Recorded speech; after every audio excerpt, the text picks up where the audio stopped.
ଗଳ୍ପ ସଭ୍ୟ ଜମିଦାର। ବାବୁ ବଳରାମ ବଳ କଲିକତାର ଜଣେ ବଡ଼ ମହାଜନ ଥିଲେ। ତାଙ୍କର କଲିକତାର ବଡ଼ ବଜାରରେ ଗଦି ରହିଛି। ଉତ୍କଳର ସମସ୍ତ ବେପାରୀମାନେ ତାଙ୍କ ଗଦିରୁ ଯାଇ ସଉଦା ନିଅନ୍ତି। ସମସ୍ତ ମାଲ ଆମଦାନୀ ଓ ରପ୍ତାନି ତାଙ୍କ ଗଦିରୁ ହିଁ ହୁଏ। ଲକ୍ଷ ଲକ୍ଷ ଟଙ୍କାର କାରବାରରେ ମହାଜନ ହେଉଛନ୍ତି ବାବୁ ବଳରାମ ବଳ। ବାଲେଶ୍ୱରୀ ଜାହାଜରେ ମାଲ ଆମଦାନୀ ଓ ରପ୍ତାନି ହୋଇଥାଏ। ତେବେ କଲିକତା ଆମଦାନୀ ମାଲ ମଧ୍ୟରେ ଧୂଆଁପତ୍ର ଥିଲା ପ୍ରଧାନ। ସେଥିପାଇଁ ସମଗ୍ର ଉତ୍କଳରେ କଲିକତି ଧୂଆଁପତ୍ରର ନାମ ହେଉଛି ବାଲେଶ୍ୱରୀ। ଏହି ମହାଜନୀ ବ୍ୟବସାୟ ଦୃଷ୍ଟିରୁ ବଳରାମ ବଳ ଓଡ଼ିଶାର ଜଣେ ବିଶିଷ୍ଟ ମହାଜନ ଭାବରେ ପରିଚିତ ହୋଇପାରିଥିଲେ।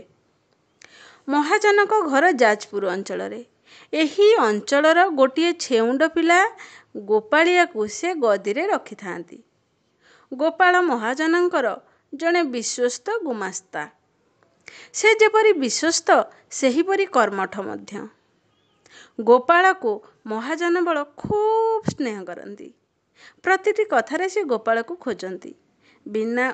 ବିନା ଗୋପାଳରେ କୌଣସି କାର୍ଯ୍ୟ ତାଙ୍କର ହୁଏ ନାହିଁ। ପ୍ରାୟ ମହାଜନ କରନ୍ତି ନାହିଁ। ଏପରିକି ମହାଜନଙ୍କ ରନ୍ଧାବଢ଼ା ଯାଏ ଗୋପାଳ ମଧ୍ୟ କରେ। ବଜାର ସଉଦାଠାରୁ ଗଦିର ବ୍ୟବସାୟ ପର୍ଯ୍ୟନ୍ତ ସବୁ କାର୍ଯ୍ୟ ସେ ଗୋପାଳ ଉପରେ ନ୍ୟସ୍ତ କରିଥାନ୍ତି। ଗୋପାଳ ଉପରେ ନିର୍ଭର କରିଥାନ୍ତି ସବୁବେଳେ। ଏପରିକି ଗୋପାଳକୁ ବିବାହ କରାଇଥିଲେ ଜମିଦାର ଏବଂ କାଗଜପତ୍ରରେ ଗୁମାସ୍ତା ଲେଖନ୍ତି ବାବୁ ଗୋପାଳଚନ୍ଦ୍ର ମହାରାଜ।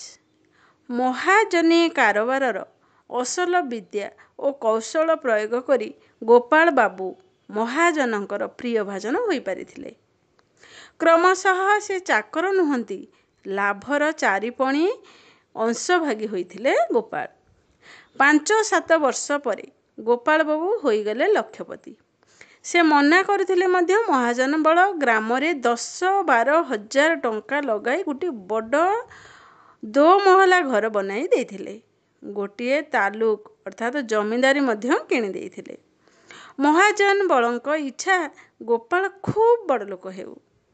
ଗଦିର ସବୁ ମାମଲତ ତହବିଲ ଚାବି ଗୋପାଳ ମହାପାତ୍ରଙ୍କ ହାତରେ ଦେଇ ମହାଜନ ବଳ ଅଚିନ୍ତା ହେଇକରି ରହୁଥିଲେ। ବାବୁ ଗୋପାଳ ମହାପାତ୍ରଙ୍କର ଗୋଟିଏ ବୋଲି ପୁଅ ଥାଏ। ନାଁ ହେଲା ରାଜୀବ ଲୋଚନ। ତାର ବୟସ 14 ପୁରି 15 ଚାଲିଛି। ଅବଧାନକ ପାଖରେ ଗାଁରେ ସେ ପଢ଼େ। ଦୁଷ୍ଟାମି କରିବାରୁ ଗୋପାଳ ବାବୁ ରାଜୀବକୁ କଲିକତା ନେଇ ଆସିଗଲେ। ତାଙ୍କର ଇଚ୍ଛା ଥିଲା ମହାଜନୀ କାରବାରୀ ଶିଖୁ, ଇଂରାଜୀ ସୌଦାଗରୀ ହେଉ, ସାହେବମାନଙ୍କ ପାଖରେ ଦୋଭାଷୀରେ କଥାବାର୍ତ୍ତା ହେଇପାରୁ। ରାଜୀବ ଇଂରାଜୀ ପାଠ ପଢ଼ି କାମରେ ଲାଗିଲେ କେହି ଠକି ପାରିବେ ନାହିଁ ଭାବି ଗୋପାଳ ବାବୁ ରାଜୀବକୁ କଲିକତା ନେଇ ଆସିଥିଲେ। ବାସ୍ତବରେ ରାଜୀବ ଥିଲା ବହୁ ଦୁଷ୍ଟ ପ୍ରକୃତିର ପିଲା। ରମଣୀ ସତ୍ସଙ୍ଗରେ ଆସି ତାର ଦୁଷ୍ଟାମି ଅତି ମାତ୍ରାରେ ବଢ଼ି ଯାଇଥିଲା। ବାପାଙ୍କର ପ୍ରତ୍ୟକ୍ଷ ତତ୍ତ୍ୱାବଧାନ ନ ପାଇ ରାଜୀବ ବିପଥଗାମୀ ହୋଇଥିଲା। ନାମକୁ ମାତ୍ର କୁସଂସ୍କାର ବିମର୍ଦିନୀ, ନାରୀ ସ୍ୱାଧୀନତା ବିମର୍ଦିନୀ ସଭାର ସମ୍ପାଦକ ହୋଇ ସଭା ଆୟୋଜନ କରେ। ଆକସ୍ମିକ ଭାବରେ ସନ୍ନିପାତ ରୋଗରେ ବାବୁ ଗୋପାଳଚନ୍ଦ୍ର ମହାପାତ୍ରଙ୍କର ମୃତ୍ୟୁବରଣ ହୋଇଗଲା। ପିତାଙ୍କ ମୃତ୍ୟୁ ପରେ ରାଜୀବ ବାବୁ ହୋଇଗଲେ ବଳ ବାବୁଙ୍କ ଜମିଦାରର ଅନ୍ୟତମ ଜମିଦାର। ମହାଜନ ବଳ ପିଲାଟିକୁ ସଯତ୍ନରେ ରଖିଲେ। ସେ ଇଂରାଜୀ ପାଠ ପଢ଼ିଛି ସତ, ବେପାର କିଛି ଶିଖିନଥିଲା। ସେହି ଭରସାରେ ରାଜୀବ ବାବୁଙ୍କୁ ମହାଜନ ବଳ ଗଦିରେ ବସିବାକୁ ଦେଇଥିଲେ। ଅନ୍ୟ ପକ୍ଷରେ ରାଜୀବ ବାବୁ ସଭା ସମିତି, ନାରୀ ସତ୍ସଙ୍ଗ, ମଜଲିସ କରି ଟଙ୍କା ଉଡ଼ାଇବାରେ ଲାଗିଲେ। ଶିକ୍ଷିତ ନାମରେ ସେ ବିପଥଗାମୀ ହୋଇଗଲେ। ଅଯଥାରେ ଧନକ୍ଷୟ କରିବାରେ ଲାଗିଲେ। ଏସବୁ ଦେଖି ଜମିଦାର ବଳ ରାଜୀବ ବାବୁଙ୍କୁ ଗାଦିରୁ ବିଦା କରିଦେଲେ। ବଡ଼ ବଡ଼ ଭାଷଣ ଦେବାରେ ରାଜୀବ ନିଜକୁ ପ୍ରସ୍ତୁତ କରୁଥିଲେ। ସଭା ଆୟୋଜନ ପାଇଁ ଅଯଥା ଟଙ୍କା ଖର୍ଚ୍ଚ କରିବାକୁ ପଡ଼ୁଥିଲା। ରାଜୀବ ବାବୁ ବିବାହ କଲେ। କନ୍ୟାଟିର ନାଁ ନୟନତାରା ଦୁଃଖ ପାଶୋରା। କନ୍ୟାଟି ବହୁତ ସୁନ୍ଦର ଥିଲେ। ସଭ୍ୟା, ସ୍ୱାଧୀନା, ଶିକ୍ଷିତା ଥିଲେ। କନ୍ୟାଟିକୁ ଦେଖି ବାବୁ ରାଜୀବ ଲୋଚନ ବିମୋହିତ ହୋଇଯାଇଥିଲେ। ତାଙ୍କର ମନେ ହେଲା ସ୍ୱର୍ଗରୁ ଦେବକନ୍ୟାଟିଏ ଯେମିତି ଓହ୍ଲେଇ ଆସିଛି ମର୍ତ୍ତ୍ୟପୁରକୁ। କିନ୍ତୁ କନ୍ୟାଟିର କୁଳ ଘର ବିଷୟ କେହି କିଛି ଜାଣିନାହାନ୍ତି। ଖାନସାନା ରଖାଇ ବଡ଼ ଅୟସରେ ଜୀବନ ଅତିବାହିତ କଲେ ରାଜୀବ ବାବୁ। କଥାରେ ଅଛି, ବସି ଖାଇଲେ ନଈବାଲି ସରେ। ଧୀରେ ଧୀରେ ବାବୁ ଗୋପାଳ ମହାପାତ୍ରଙ୍କ ଅର୍ଜିତ ସମ୍ପତ୍ତି ଶେଷ ହୋଇ ହୋଇ ଆସିଲା। ସେ କରଜଗ୍ରସ୍ତ ହେଲେ ରାଜୀବ ଲୋଚନ। ଇଂରାଜୀ ମିଜାଜି ତାଙ୍କୁ ସର୍ବନାଶ କରିଦେଲା। କୁସଂସ୍କାରକୁ ସଂସ୍କାର କରିବା ନାମରେ ନିଜେ କୁସଂସ୍କାରିତ ହେଲେ। ନାରୀ ସଙ୍ଗ ଏବଂ ମଦ୍ୟପାନ ତଥା ବାବୁଗିରି ତାଙ୍କର ହେଲା ସର୍ବନାଶର ମୁଖ୍ୟ କାରଣ। ସେ ହେଲେ ବାବୁ ରାଜୀବ ଲୋଚନ ଏବଂ ତାଙ୍କ ପତ୍ନୀ ହେଲେ ମିସେସ୍ ରାଜୀବ ଲୋଚନ। ବୋହୂ ସାଆନ୍ତାଣୀ ବୋଲି କହିଲେ ରାଜୀବଙ୍କ ପତ୍ନୀ ଖୁବ୍ ରାଗନ୍ତି ଏବଂ ମିସେସ୍ ମହାପାତ୍ର କହିଲେ ସେ ଖୁବ୍ ଖୁସି ହୁଅନ୍ତି। ଏଥିରେ ମଧ୍ୟ ବାବୁ ଜମିଦାର ରାଜୀବ ଲୋଚନ ମୁଗ୍ଧ ହୋଇଯାଆନ୍ତି ତାଙ୍କ କଥା ଶୁଣି।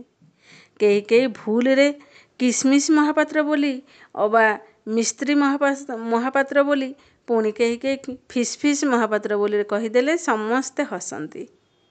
ଖମାର ସବୁ ଖାଲି ହେଇଗଲା ଧୀରେ ଧୀରେ। ବାଟି ବାଟି ସମ୍ପତ୍ତି ଚାଷ ନ ହୋଇ ପଡ଼ିଆ ପଡ଼ିଲା। ଖଜଣା ଅସୁଲ ପାଇଁ ରାଜୀବ ଲୋଚନ ତାଗିଦ କଲେ। ଜମିଦାର ନିଲାମ ହେଲା। ମିଷ୍ଟର ଓ ମିସେସ୍ ରାଜୀବ ଲୋଚନ ଭୋକ ପେଟରେ ଛଟପଟ ହୋଇ ଜୀବନ କଟାଇଲେ। ସେ ପିନ୍ଧିଥିବା ଅଳଙ୍କାର ଗିଲ୍ଟିରେ ରୂପାନ୍ତରିତ ହେଲା।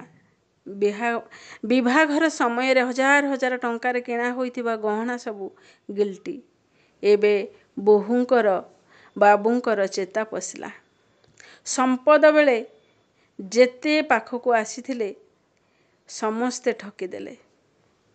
ଅନୁଶୋଚନାରେ ବୁଢ଼ୀ ରାଜୀବ ଲୋଚନ ପିଆଦା ଜୁଲୁମରେ ରାତି ଅଧରେ କେଉଁଆଡ଼େ ଅନ୍ତର୍ଦ୍ଧାନ ହେଇଗଲେ।